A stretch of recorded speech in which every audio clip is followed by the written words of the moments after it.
What's up, YouTube? Erod212 here, and I got a special guest with me. Let's talk some Marvel spec today. But I got my man Josh Grav right here with me. What's going on, everybody? What's up, Appreciate you guys being out here. So I don't see anybody in the chat right now, so we should be good. Oh, there we go. Cannabis and Comics. What's good, brother? How's everything? Appreciate you joining us. There's a couple people in here. Okay. Yeah, I can't see. I'm seeing over here. This came about impromptu. I went to Uncanny Swag. What's going on? Hey, Moonlit. What's going on, sweetie? How's everything? Discovery Bay. What's going on, brother? Spill Pen Comics. What's good? This is impromptu. I went to see the Eternals last night and was talking in the group chat. And Josh went to see the Eternals last night, and we both had the same reaction to the movie. We liked it. Yeah. Right? Yeah. It was, you know what? You saw a Rotten Tomato stuff that was going on. Nicholas Gultra, how's it going? And you were like, oh my God, really? I hope this isn't the way it is. And I came away pleasantly surprised. Is it the top tier Endgame? No.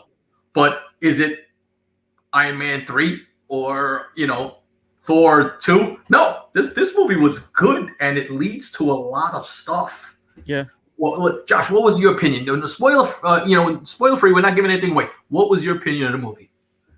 I liked it. I mean, I thought, like we were talking today, if I was to grade it, I'd give it a solid 8.0, which I grade movies and shows harsh, like real harsh, because there's just so much you can pick apart in them. I liked it, and I think the reason I liked it so much is, like, I'm not like a big like Eternal guy, but I know enough to know, a lot of it going into it, but like I still don't have expectations for it. And going into the thing, I still haven't seen Shang-Chi yet, but my concern with both of these movies is that they would be good, but still not a lot of people would like them because they're not the typical superhero Marvel movie that most people are going to want. Most people want the fight scenes and the explosions and that. And it's not that you don't get that in this movie, but this movie is purely story driven, and it gives you a lot of that backstory on where, these guys and girls come from. And it's neat. It goes to a place that we haven't really dealt with before in the MCU. We've been to space, but it hasn't been cosmic stuff. You know what I mean? So, like, to see the Celestials, like, I don't think they could have done them any better. Like, That's how I see them in the comics. That's how, like, we can go down this path later, but like seeing the Celestials, like, you can see now how Galactus can be done at some point. Yep, it's a tribute to Kirby because they did them the way Kirby drew them. I mean, it was epic. I think, and it's just my opinion, but what happened was that people didn't understand. There's so many Eternals. You have 8 in the movie, right? Mm-hmm. That it's not like you got to story build throughout the Marvel universe and bring each character in. You had to tell the story for 8 characters into one movie. That's why it's 2.5 hours long, but it's a different type of storytelling, which I really enjoyed. It wasn't just a bam, pow fighting movie. It had depth. It was really deep, Yeah.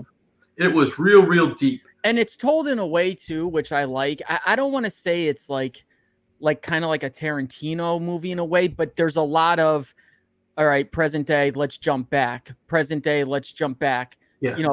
Let's keep going to different points, and it all fits together really nicely, in the end. And the other thing that I really liked about this, too, I mean, the rumor was going into this that this was going to be based off of Neil Gaiman's run, which it was. A lot of it was. Yep. Things are different, but most of these movies, like, you can, and not just Marvel movies, but movies in general, like, I don't know, like, I can see what's going to happen, like, pretty early in the movie, like, from almost the jump, like, who's going to be the bad guy, even though they're a good guy right now. Right. This one, I didn't see this one kind of coming. Me personally, I didn't see it. You know what? And I'm going to be completely honest. I did not read all of the Eternals. I read that so many years ago and got bored with it because it was a terrible title. Yeah. It was a terrible title. Are you talking about the Kirby run or the game? The Kirby run was boring. I mean, Kirby, God bless, and rest his soul, was a comic god, but he couldn't write a story. I didn't think. So, it was exciting. I enjoyed it thoroughly. The cinematography on it is great. They do the Black Knight a lot of justice, which is not the Black Knight, but you're going to see Dane Whitman. Mm-hmm. I'm going to try and keep this for now as spoiler-free as possible, but I will give you guys a warning. Some of the books we're going to talk about will be spoiler-heavy. So if you don't want to, I'll give you guys fair warning before I start doing that, and you don't have to watch it if you don't want to watch it. But I'm telling you now, Feige does it again. Again and again and again, man. But you know what? This has been an ongoing discussion with me and Josh all day long. I was actually talking to Matty Forge about this and my son Justin about this as soon as we left the movies yesterday, because there's just so much stuff that you want to talk about. But before we talk about that, let's talk about a book that has nothing to do with this, but kind of in that same realm, and that's this book right there. That's Thor 129, and that's the first appearance of Aries, right? Yep. Now, Murph brought this to our attention not today, a couple of days ago in a group chat. And if you guys are not paying attention, this is a book to pick up. This book has gotten pretty expensive. Yeah, really expensive. Yeah, it's about a $400+ book in an 8.0. Yep. So no, I think it's higher than that actually. Is it really? Okay. Yeah. Because Nick put me. Well, I mean, Nick's been on Thor for a very long time, and he, shout outs to guys like him and like Comic Spectre, who was onto like all this early Thor stuff before it like really started popping off, because they're the guys that are gonna win in the end on all this stuff. But yeah, I mean, there is so many first appearances in that book. It's ridiculous. I saw that. I was looking through it today. There's quite a few. Aries being the big one. Yeah. Because there's spec on Aries possibly being somewhere along in one of the Thor movies. But I just couldn't believe, because I had that book sitting around as part of the collection that I bought with Manny, and I have it around there somewhere. But man, you when they posted that, I was like, holy smokes! I didn't realize that book had gotten so expensive. Mm-hmm. Good book to pick up, man. If you could snatch that up in the wild before it blows up. And here's the other thing too.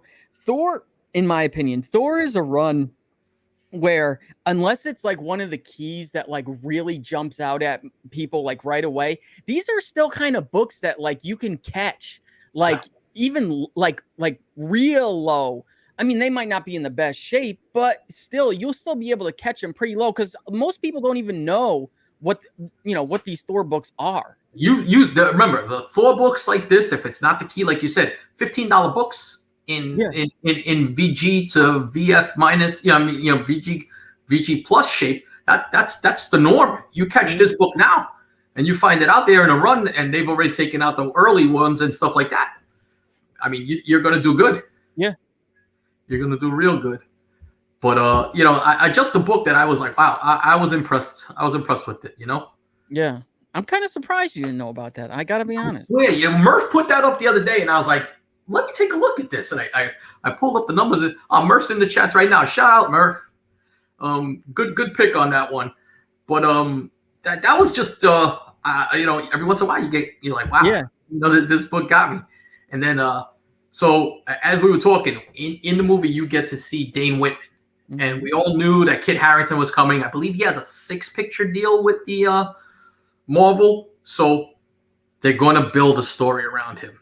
What kind of story? Now I don't know, but they are definitely building a story around him. And everybody knows Dane Whitman becomes the Black Knight.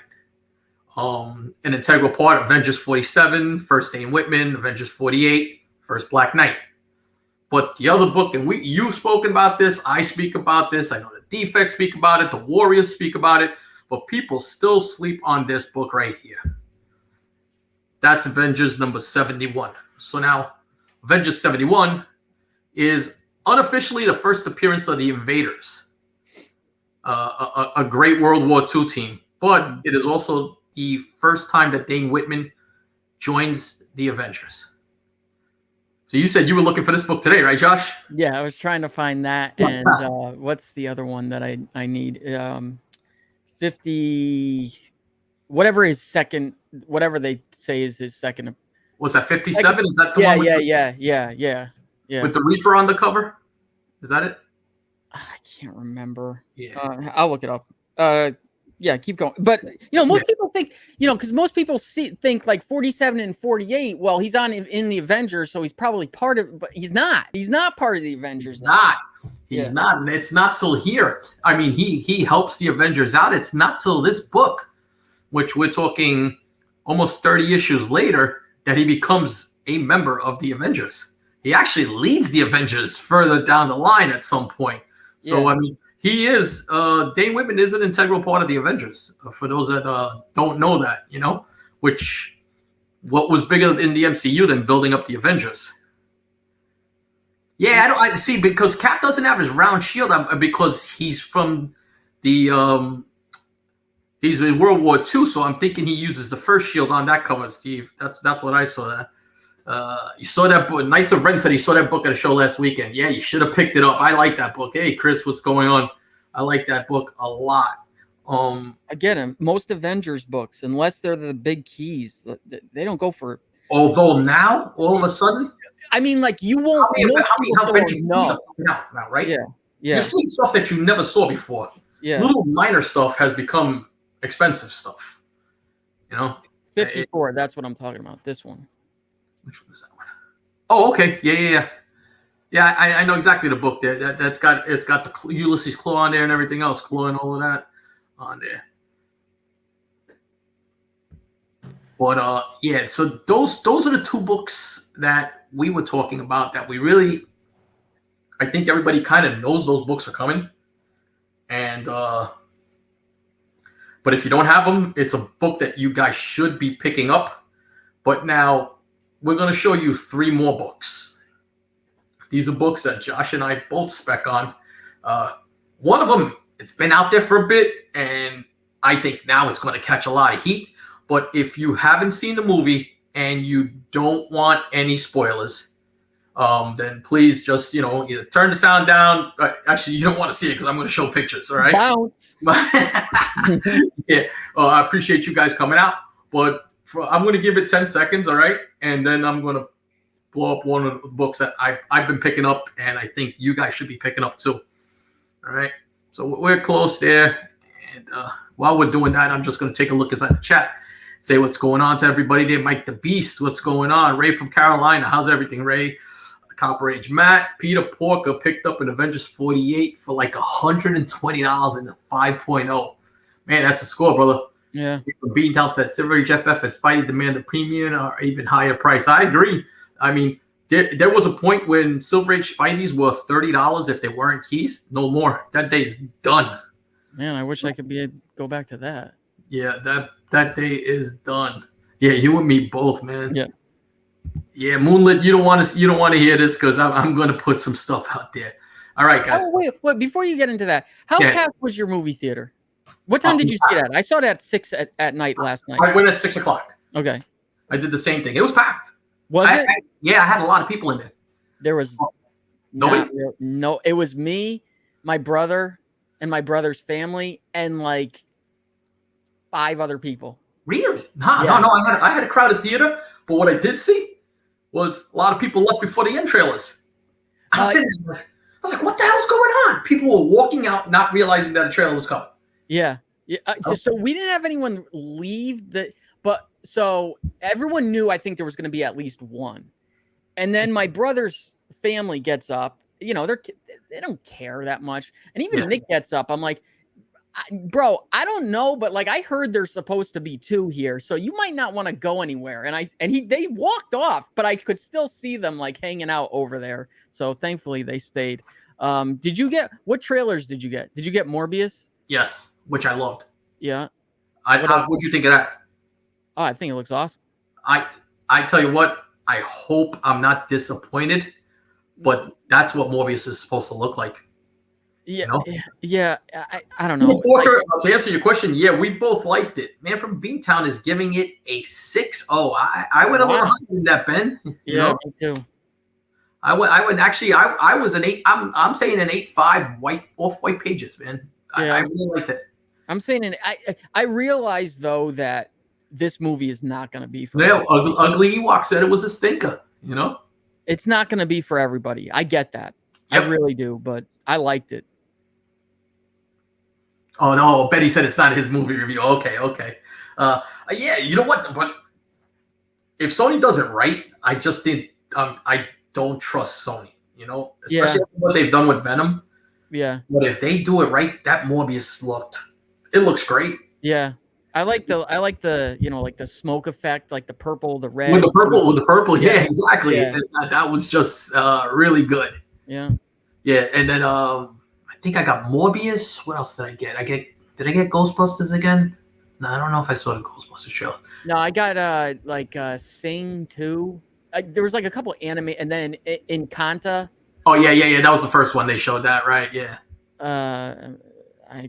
I was kind of surprised no Spider-Man, even if it wasn't just the same Spider-Man. They're saying that Spider-Man is going to be probably a trailer for Ghostbusters, which is the next big movie to come out. Because I heard it today, and it was actually true. There's not even a movie poster out for Spider-Man yet. You haven't seen that anywhere. Okay, so I saw somebody, who was it? The Cosmic Wonder, I think. He put it on his Twitter about supposedly the leaked poster for it. So go check him out. Oh yeah, he's good. He is good. He's most of his stuff is usually pretty accurate. Lord of Brooklyn, yeah, that Adventure into Fear book with Morbius. I just picked one of those up at a show, like a high grade, not like ridiculously high, but like in the 8s somewhere. And I didn't check the inside of it at all, which bad thing to do, no doubt. It's something I rarely do, but I got it at the end of the show. It was cheap. I'm like, oh, fine. Open it up, Mark Jewelers. Oh damn! I saw you put a picture of that, right? Yeah. I saw that on Instagram. That was insane. You know what? That's when you get lucky. You get lucky like that every once in a while, man. And when you get stuff like that, that's my first ever Mark Jewelers book. Believe it or not, I've never had one. And I've told the story a bunch of times, but I had to be about 17 years old, and I bought out a local kids comic collection, right? Yeah. It was like a short box of books, and bagged and boarded them, put them away. And now I get out of comics for many years. I come back 10 years later, right? 10 years ago, I'm going through my books, and I'm looking through it. It's a Commandy book. Yeah. The Commandy #1, right? And I'm like, And I don't know why, Josh. I opened the first page. There's a Jack Kirby signature on it. Really? I send it to CBCS. Authenticated Jack Kirby signature in it. It was just like, what surprise? Here you go. You know? Do you still have it? Yeah, it's in the collection. I was about to say, if you sold that, oh my God, I'd come to the screen and smack you. No. Don't get rid of a Jack Kirby signature. Yeah, no, I kept that one. That one stays in the collection. Didn't Manny find a Jack Kirby signature too? Yeah, you know who Manny had too? He had quite a few of Nick Cardy.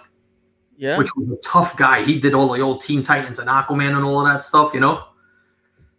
Somebody said Hawkeye Holiday series looks better than the current MCU. I didn't even know there was a Hawkeye Holiday series. Oh, the Hawkeye Holiday series. Yeah, that looks good. Hawkeye looks real good. I mean, Hawkeye is just, you're seeing what they're doing. Young Avengers is coming. Yep. They're laying the groundwork. Knights of Ren said he found a Mark's Jeweler X-Men 131.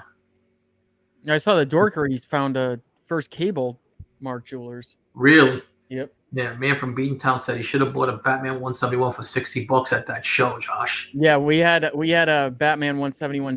It was $60, and there was 2 other books that Benny wanted, and I'm like, yeah, they'll be there next show. No one wants these. $60 for Batman 171. That's the first print, right? Yeah, first Silver Age Riddler. It was pretty beat up. I mean, it presented really nice from the front, but the bottom staple was the bottom part of the cover was detached, and things like that. So, but still, a good price. I would have took it. Yeah. All right, so here we go, guys. All right, so when you see the end trailers, there's been talk about this for a while now, and it's kind of not a spoiler because everybody kind of knew, but you get Star Fox, and you get Pip the Troll. What do you think of that? Okay, so the rumor, obviously, the whole thing about Star Fox and what's his face? Yeah, Patrol. No, the guy that plays Star Fox. Oh, Harry Styles. Yeah, Harry Styles. That's been going around for the last couple of weeks that was going to happen. Yeah. The whole Pip the Troll thing, that's also been rumored, but I didn't think it would happen here. No, it was Thor. It was rumored in Thor. Remember when he's building the God Hammer, that Stormbreaker? Yeah. The rumor was that was supposed to be Pip the Troll. Initially, everybody thought it was going to be Pip the Troll. That never happened. Yeah. But now we get Eros, brother of Thanos, who is both are children of Celestials. Yeah. Tied into this, and it bugged me out because the costume was pretty accurate. It was the more modern costume, but I really liked it a lot. Yeah, I didn't think. I mean, he only has obviously very few lines, but I didn't hate him. No, besides he's laying the groundwork for the future. So this book here was a $25 book. I want to see what happens a week from now with this book because we all know Iron Man 55 is his first cameo, right? Mm-hmm. And Captain Marvel 27 is his first full, which is also a second Drax. Mm-hmm. But this is where he gets the name Star Fox, which is what he's known throughout the MCU as. So a $25 book all day long. Look on eBay sold. Let's see what happens now with that book because I think that book is going to pop. I think. I mean, I've been watching. I haven't been watching that one that close, but I've been watching all those. Obviously, Iron Man 55, but all those Captain Marvel books from like 26 to about 31-ish. Yeah. Those have gone like crazy recently. And once again, my freaking brother, man, like if nothing but by sheer luck does this happen to him, all the freaking me and my buddy Paul bought a short box, nice short box of stuff. I remember that, yeah. Yeah, and he got all the Captain Marvel stuff and in the Iron Man 55. Now, the Iron Man 55 is mid-grade, but all that Captain Marvel stuff, which is good books, like you said, second Drax and all that kind of stuff, like ridiculously high grade, like 9.4 and up high grade. So yeah, so those books, again, those Captain Marvel books, that the Avengers 232, like get to work, people. Like get them now before they really start, going. Yeah, I'm telling you, right. Iron Man 55 out of a lot of people's reach, right? But Captain Marvel 27 is still affordable enough that you can get it. And Avengers 232 is definitely affordable and a definite book for somebody to scoop up there and, get a good ROI on the book. And it's a great cover. And shout out to Jim Starlin, man. These are all Jim Starlin creations again. So he's getting his royalties from the MCU. He's got to be happy that they're taking all his cosmic stuff. He's the king of cosmic stuff. He did some great stuff. Wouldn't you just love to be at some of these like board meetings with Feige and just like I would love to know like in their war room, so to speak, like how they've got everything mapped out and how they choose characters. Because like who would ever think they would choose like a character like that? Feige's the man behind. He's Oz, right? He's the guy behind the counter. Yeah. But his team who comes up with this, how are they doing it? Yeah. Because remember, they have to think 5 years ahead. Yeah. So everything that we say, oh my God, look at this. That's been picked 5 years ago. Yeah. So now what is coming down the line in 5 years? I'll tell you what, something that came down the line, I saw Mikey Sutton, and if you guys don't read Geekosity, and Mikey Sutton, and TiVo does a lot of his stuff, so shout out to TiVo and shout out to Mikey Sutton with Geekosity. But he dropped something today that Iron Lad is going to be in the next Ant-Man and the Wasp movie. Really? Yes, that is Nathaniel Richards. Right. So now you've literally will have had them all somewhere. We have, by doing that, we have Kang, which he's just a younger version of Kang, but we have the Young Avengers forming. Right. Because we're getting America Chavez coming soon. Mm-hmm. You're getting Kate Bishop. And I believe the girl that plays Stature is getting something. She might be in the Ant-Man movie also, but she's got something else coming along. They're all there. The only one that's not there is Hulkling, but he's rumored to be maybe in She-Hulk. Oh, okay. See, I didn't know that. So, or wait a minute, or maybe something else though too. I can't remember what, but he's rumored to be in something now too. Okay, and then the other big spec that was coming out of this movie, and you and I both were just talking about this off air, is there's a scene where there is how shall I put it? There's a gigantic Earth movement, and a gigantic tidal wave ensues, type of thing. And there's rumors, and Mikey Sutton put that out again, that this is going to be the reason that the Submariner surfaces from Atlantis. And the Submariner will be the antagonist in Black Panther #2. Yeah. So the Eternals are going to give you Space Odyssey. The Eternals are going to give you the first mutant, which could be Namor, which leads into that. How can you not like that movie? Yeah, I like because again, there was all that Namor spec going on around this movie for not so much that reason prior to people seeing it, but like people were thinking like the kid in the beginning, because he had, which I didn't see any pointy ears on him, and that's put to bed like immediately, like that's not him. And then there was rumors going around about who was it that was on set, that maybe he's going to be Namor and not the guy that they basically have almost confirmed is going to be Namor. So a lot of Namor spec that's been around this whole thing. We'll see if that's what happens. But I mean, it's a good theory. It's a good theory. And the thing is that Mikey Sutton's been on point with more than any of these other spec guys. His information has been pretty good.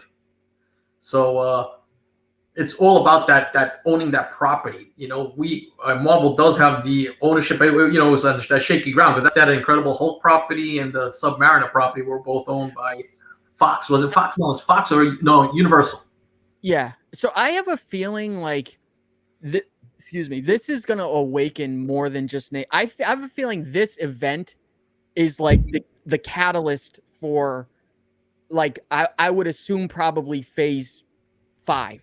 Okay. I have a feeling like this is what awakens things from outside Earth to draw attention to Earth. Maybe Galactus, maybe Surfer, like celestial beings coming to Earth, because this has to, I won't spoil it, but like, well, if you read, but the Celestials are supposedly going to pass judgment on Earth. Yeah. So does that bring mutants? Because that's, okay, well, how about this? What happens if they pass judgment on Earth, and the way that they pass judgment on Earth is they send Galactus to consume the Earth? Which, right, because they said they would destroy it, right? We're both talking spoiler against anybody who's just jumping on, but we are talking about the Eternals and things that did happen in this movie. So if you don't want it spoiled, unfortunately, this won't be for you. If not, good to see you guys hang out, man. Appreciate that. That's a great point there, Josh. Yeah. Even a hint at Galactus is all I need to see. Yeah. I'd lose my shit. Like, I wasn't thinking it was going to happen yesterday, but I'm like, there's just a piece of me that, like, if they show him, or show something even related to him, I'm going to lose it in this theater. Yep. All right. So now, that was one of the spoilers there, right? But then you get another end credit scene, and you're going to get Kit Harington. Now, throughout the movie, they hint at his legacy of being the Black Knight. He's told to go amend his family issues with his uncle, who was the evil Black Knight. His grandfather was Percy, the good Black Knight. So they have that mansion that they own, and that's where he gets the ebony blade. Cut to a scene, and you see Dane Whitman in what appears to be that castle. You see the Black Knight emblem on a case, and he pops it open, and you see the fucking ebony blade. And I'm like, oh, fuck, it's the ebony blade, right? But pause for a minute. Yeah. Didn't you think it was weird, though, that prior to all that happening, when they were on the Domo, and Sprite says to she goes, "Is that the ebony blade?" Yes. And she's and he said, "No, it's Excalibur." Excalibur, right? Yeah, yeah. But that's all a tie-in because the ebony blade, Merlin creates the ebony blade. Merlin's also part of Excalibur, but they also show that the Eternals lived through King Arthur and all of that stuff, and the Knights of the Round Table and all that is true stuff that actually happened in their time frame. Yeah. So that was a good little nod to it. But so I'm watching it, and he starts to reach down. You see, like the blade is unwrapped a little bit, right? But this is the part that got me thinking, Josh. Think about this, right? He goes to touch it, right? It reads. There's an incantation that reads something about death, right? Yeah. And he goes to touch it, and the liquid on the blade moves. Yeah. What did you think? I don't know. I didn't know what. Think about this though. Think about this though. Court of God Butcher, right? And no, right? Uh-huh. His blade, isn't it made from something that moves like that too? Is it enchanted? Is it leading to? Okay. I mean, yeah. Technically, all black, the Necro Sword is, a symbiote. I don't think so, but it was just really weird that it was alive and moving like that. But he's about to touch it, and he hears a voice in the background, and it's like, "Do you really want to do? Are you ready to do that, Mr. Whitman?" And at first, I didn't know who the fuck it was. Did you know who it was immediately or no? Nope. And just shout out to my son, Justin424, because he was doing some research and he found out that the producer or the director of the movie had said who it was. And they said it's Mahershala Ali. It's already on Wikipedia too. That is it on Wiki now? Yeah. So, not that means 100%, but it's him. It is him. Like it's him. Yep. That some Roman Curtis says it's apocalypse. It's not apocalypse. And I told you, Roman, that fucking The Rock would not show up in this movie. Amazing Murph said Mephisto is coming. But like when we were talking about it this morning, I'm like, wow, like kind of a weird place to put Blade, like to have them mixed together like that. But not really Josh, though. But Josh, what I think was really good. Tell them how you figured out what you did to get the voices. Oh, so I filmed the end scenes last night, and I'm like, all right, let me do something here. So I close my eyes and I listen to the voice over and over and over and over and over again, and then I just pull up like the Hunger Games, like a clip from him on the Hunger Games.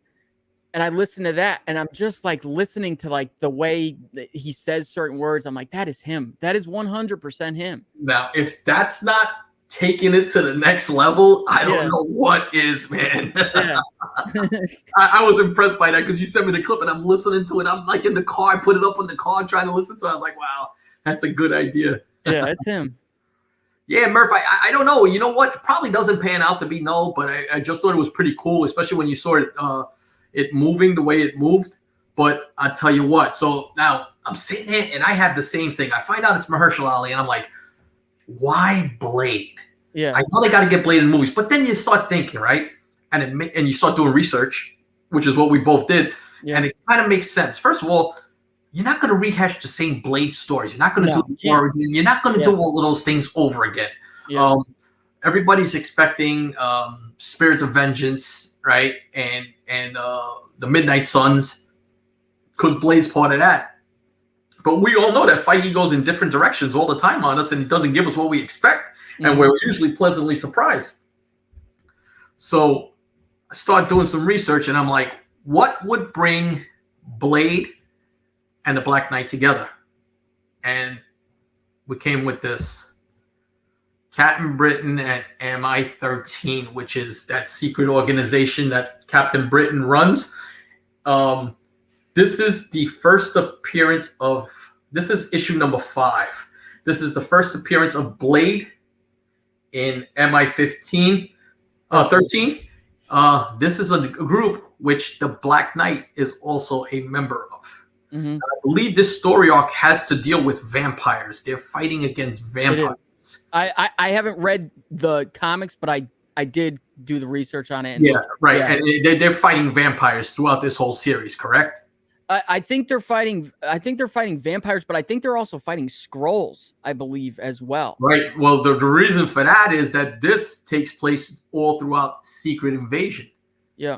The time frame that the Secret Invasion story arc is going on is when this book is out. So, are Feige and the crew possibly putting a Blade cameo in Secret Invasion, or could you see the Black Knight in Secret Invasion? It just blows your mind, man. It just every time you think, oh, that is a nothing book. Yeah, nothing. That book has sat in back issue bins forever, and now, mark my words, that will be a spec book. And they're all beat, and they're all It's a tough black cover. That book will be a spec book. It was when I sat there. And I know I pointed it out to Erod. I know he doesn't like it. I'm not really a fan of it either, but there is a 1 in 10 of that book too. Yeah, I didn't like the cover, but there is a 1 in 10. He's absolutely right. See, that's the whole thing, right? We thought that the Black Knight would go directly to the Avengers, but the Black Knight could go to MI13, which is run by Captain Britain, which has also been speculated to be in the movies. Yeah, which was also a part of Excalibur, which kind of makes sense too, because the whole MI13 is over there in Europe, London specifically. Right. That's where they are. That's where Dane is. Right. Yeah. See, Thorough, that thing is ugly, right? That 1 in 10. But again, I mean, and it's a pretty cool cover. I like the cover. Like the cover a lot, but then Josh was talking to me today, and he brought this up to me. And as you can see, Secret Invasion at the top of it. But Josh, what's that now? So this is when Dane joins MI13. Right. So he joins on 4. Blade joins on 5. And then I was even looking at like what were the other books like previous to this. So number 1. I don't know if you have the. No, I don't have it for the 1. So number 1, I guess, is also like that's probably right now, unless things have changed in the past, 12 hours, which I'm sure Erod bought I know I've bought copies. No. I think Thorough has bought copies probably now. But number 1 is probably a book to get because that's like the creation, at least to my knowledge, of MI13. I think it's mentioned like somewhere else prior. Yes. It starts off as something else, and then it's renamed in another book. But this is like the first issue is when Captain Britain comes. It's formed, and then I believe MI13 comes from Excalibur. Right. Well, that's where I think it's renamed in Excalibur. Right, because it's a special ops from Excalibur. Murph said he needs his brain is hurting. Yeah, but this is what you got to do. You got to put that thought into it. And again, I'll be real honest. I bought 6 copies today at $2 a piece, man. Because if it pops, it pops. If it's not, I bought every single that on stupid stuff. Yeah, every single 1, 4, and 5. I bought a couple 1 in 10s, even though they're ugly. Number 1 has a 2nd and 3rd print to it as well. Right. You got to expect that every single one of those books low print runs. But I don't know if you noticed this or not. But it appears, and it makes sense as to why. Where are the majority of those books on eBay being sold from? Yeah, I saw it from England. Exactly. United Kingdom. Yep. Yeah. So obviously, probably bigger over there than it was here. Yeah. So. Yep. I don't know, but they're from what Secret Invasion is late 90s, early 2000s, right? So Secret Invasion. What year is that? It's 2008, I thought. Okay, all right. So the print run's got to be low on that. Yeah, it's got to be. The print run's got to be low. Thorough, can you do the Comic-Con thing? Yeah, what happened? I said, Thorough, can you do the Comic-Con thing? He's right. He's like the only one that knows how to work Comic-Con. He'll get us the Ray from Carolina said Excalibur all dollar bin books. You are right. I believe there's Secret Invasion is 2008. 2008. I believe there's our chemist just said Secret Invasion and the Skrulls is a perfect way to tie in all the movies and the multiverses. I agree. Thurl said give him the month in the year. He'll give you the print run. One sec. But yeah, I just it's a different way of thinking. I kind of like what Marvel did there. They made you think again. With all the spec that happened that didn't come out in all the TV series. Let's see what happens with this. What they do with this. I was again, and we'll show you those covers once more. But that's issue number 4. That's the first time that Dane Whitman, the Black Knight, joins MI13. And issue number 5 is the first time that Blade joins them. So they're working together on a team. This also has like Spitfire, Union Jack, all the British heroes, big parts of the Invaders. Do you think it's possible? Like, I feel like Dane Whitman is like more primed for a show. I could see that. I just don't know how. The thing is that Kit Harington is such a big star that I think he's big screen for them, you know? Yeah. I mean, I'm not saying he can't be both, but. What's up, Flush Jackson? How's it going, brother? He's raking yards and listening in. Number 5. I don't know. Wait, you know what? Union Jack could be so far down the line. We don't even know where he's coming in, if he comes in. Yeah, right. You know? I mean, they could do a retro story on Captain America. If they wanted to do another Captain America movie and they wanted to bring Chris Evans back, you could do because he doesn't age, you could do a World War II type of story with the Invaders. Yeah, you know, that's just stuff that was that's available and introduce a whole litany of characters there. You know. Yeah. Where is that 9.6 that I saw today? Hang on, I'll get the year off that. I wonder if somebody bought it already. Probably going to see sales. I haven't looked at sales yet, but you're probably going to see sales. But yeah, they on eBay.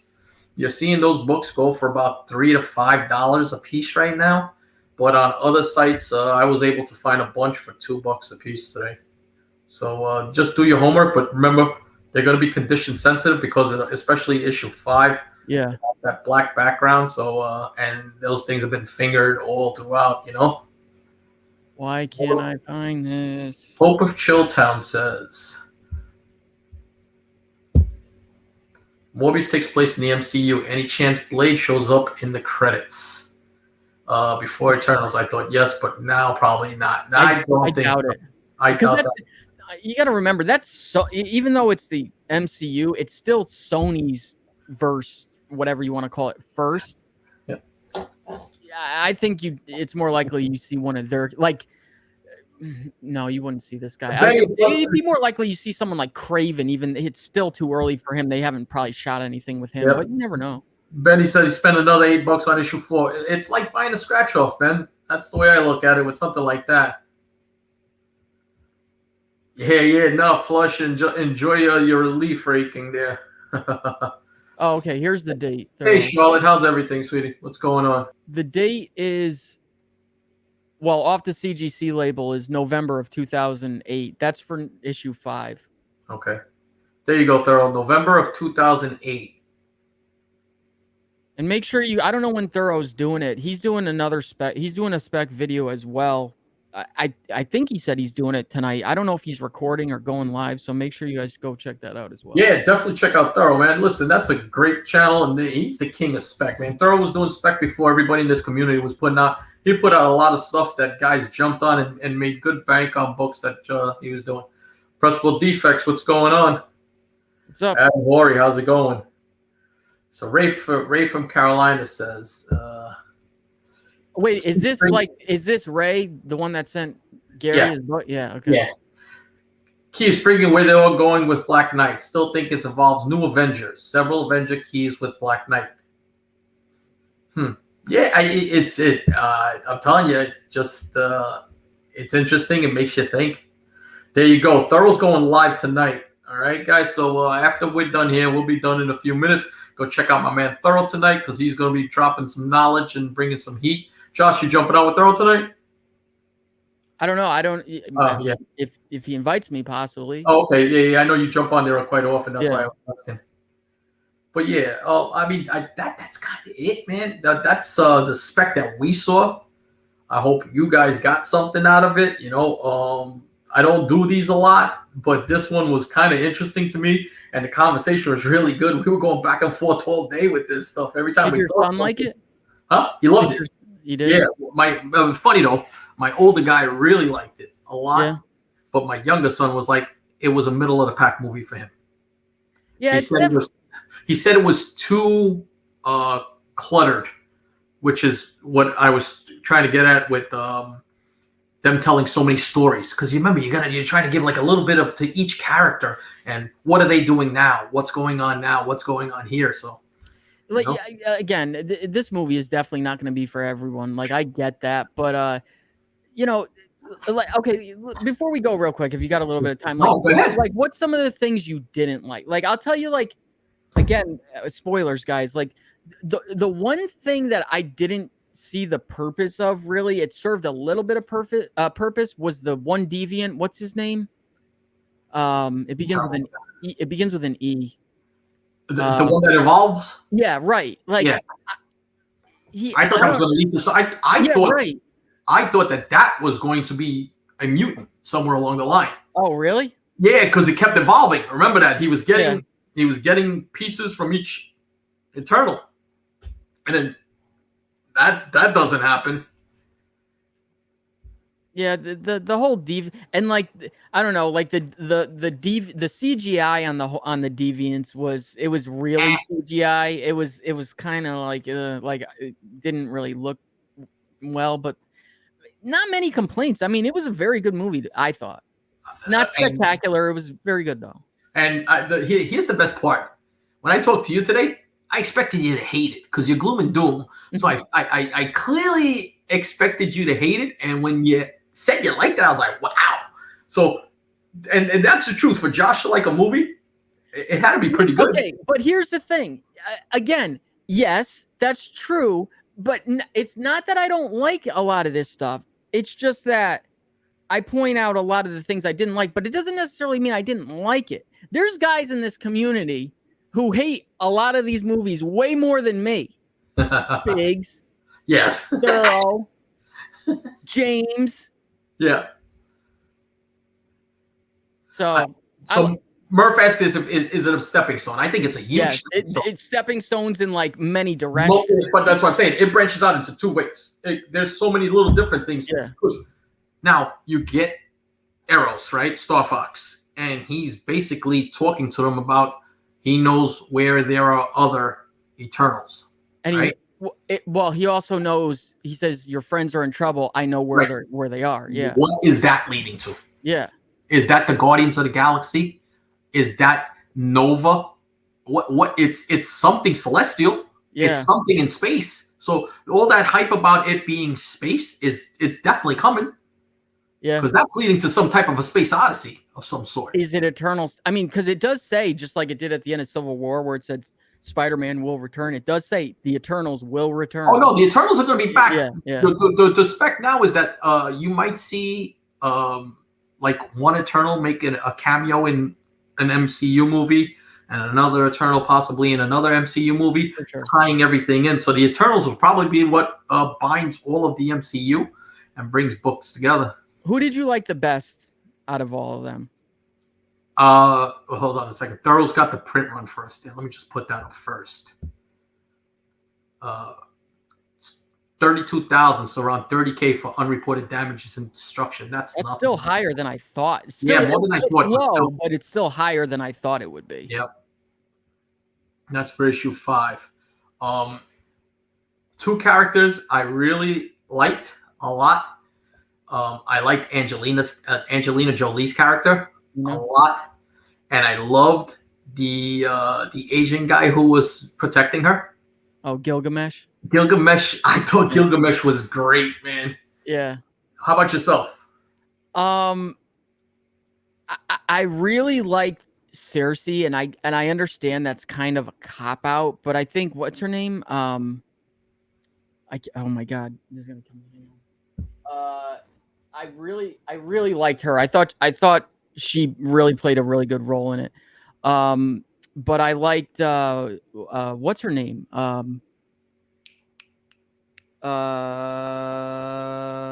Makari. Oh, okay.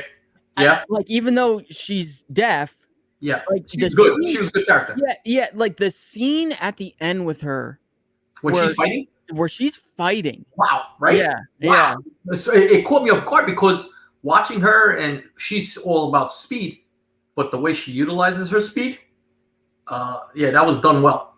Yeah. That was done well. Yeah. Like Richard Madden's character, Icarus. Yeah. I liked him just fine. Little Superman-y for me. Oh, here's the other weird thing. Yes. The thing that I thought was really weird. Twice DC references, straight up. Batman and Superman. And straight up called him Superman. Yeah, and straight up said, "Oh, you're his valet." So you're like Alfred to Batman, right? Yeah. But when they said, he goes, "I don't wear a cape." Yeah. Steve Bradley says, Gemma Chan, that's right. Thank you. Thank you, Matt. After watching the movie, which book has more upsides, Eternal 1 or 2? I tell you, the book I think has a lot of upside is Eternals 3. Yeah. Because Cersei's going to be a big part of the MCU, man. Yeah. I like that. What about you? What do you think there? I would out of those two, I would say 1, but out of all 3, I would say 3. Yeah. Gemma Chan, that's her name. Yeah. And Ray from Carolina says that Cersei would be the likely connection to the Avengers. Like I said, it was definitely, right? Principal Defects says the same thing. 3, Cersei. I thought I didn't want to pick Cersei because everybody's going to pick Cersei. But if you watched Angelina Jolie's character, and I'm not an Angelina Jolie fan, but just the turmoil that she's going through and that whole backstory where she thinks she's crazy and they call it, was it the mad disease or whatever? The mad weary? The mad, but it's not. Yeah. Now you're like, oh, whoa. Yeah. Because they almost wiped her brain. Yeah. And it's cool to see, like, because you would think with like a character or an actress like her, she would be like one of the main, like the main, maybe not the leader, but like maybe like the next one. She's totally a side character. Yeah, she's not a main star in the movie at all. Yeah. But again, I like Gilgamesh a lot. The guy. Oh, thank you, Uncle Roman. Appreciate that. Anybody who hates these Marvel movies should go back to 1990. We had no hope of seeing anything on screen like this and forced to watch that never released. Remember that DVD, Uncle Roman? How bad was that? Well, how about the Captain America series on like CBS where he had a plastic shield on his motorcycle? I mean, we had Lou Ferrigno as the Hulk, and you had that cheesy Spider-Man, Dolph Lundgren as the Punisher. Yeah. Dolph Lundgren in whatchamacallit is He-Man, right? Yeah. They keep playing that movie on HBO all the time now. Oh man, as bad as he is, I thought Frank Langella as Skeletor was even worse, man. Was worse, but I still think he was the best one in that movie. He is. He's the best actor. He's the best actor. So Lords of Brooklyn is thinking that Icarus will be the next tie-in to Hercules. I wasn't enamored with that character. You know. Well, I mean, do you want to? But you don't know. You don't know. But you don't know. That's true. You don't know. So don't even. Yeah. What's up with all the ratios? Ali Burgess says, what's up with all the ratios? It's throwing away money. Investment comics are rare, especially in high grades. Look at all the more than 9 8s and 1,000. Yeah, but that's been forever, Ali. I mean, you buy what you want, but new collectors, when they get that bug initially, try and get everything graded, And I'll tell you what, as much trash as you want to say, the print runs now are nowhere near what the prints were in the 90s.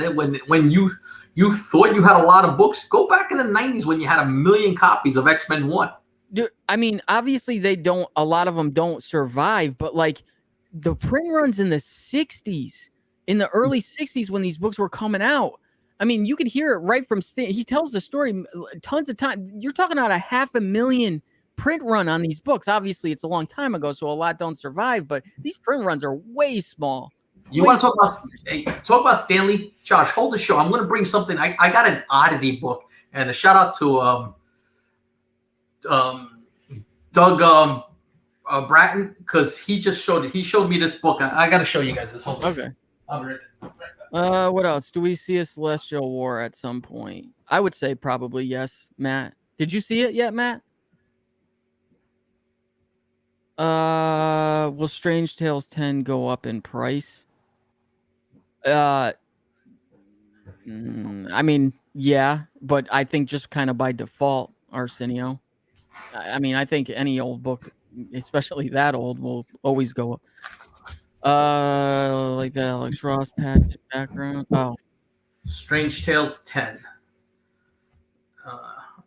10 or 110. So I'm going to show you something here that you've probably never seen, Josh. Tell me if you've ever seen this before. No. Okay, so Doug Bratton hit me up. This is called You Don't Say. Stan Lee used to produce this, right? And it's kind of like those Cracked and Mad Magazine type of things. You know, you see some Allow Me to Introduce Myself. Yeah. The oddity with this book is that this book is made and put into print just before or after Kennedy gets assassinated. It was supposed to be pulled off the shelves, and there are still some of these out in print. Is that like so that's what? That's 62 or 63, okay. Whatever it is. So yeah. How big is that? Is that a magazine size? Magazine size, yeah. It's a magazine size. So Doug Bratton put me up on this. Can you open it, or is it brittle? Yeah.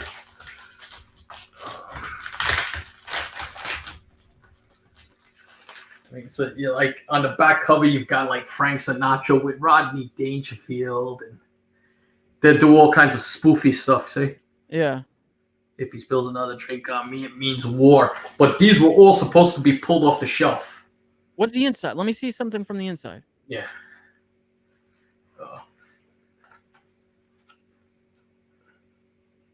Okay. And Stan Lee did this, huh? Yeah. This is from Stan Lee. This is You Don't Say by Stan Lee. Where did you get that? I got it on eBay. Very few of these pop up. How much does it? I mean, do you mind saying what it goes for? Or? Yeah, it wasn't expensive. Well, it was like a $20-something purchase. I just like the oddity of it. Something pulled from the shelves that Stan Lee created around because of Kennedy getting assassinated. Just something you don't see too often. Yeah, I think so. You know, but yeah, that's about it. Hope you guys enjoyed it. I don't guarantee that these specs will come through, but at $2 a pop, man, those are easy books to pick up. I want to thank Josh for joining me here. Go check out my man Thorough, because he's going to be dropping some knowledge real soon. Check out the New York Warriors and check out my boy The Pressable Defects as always. And until my next video, peace.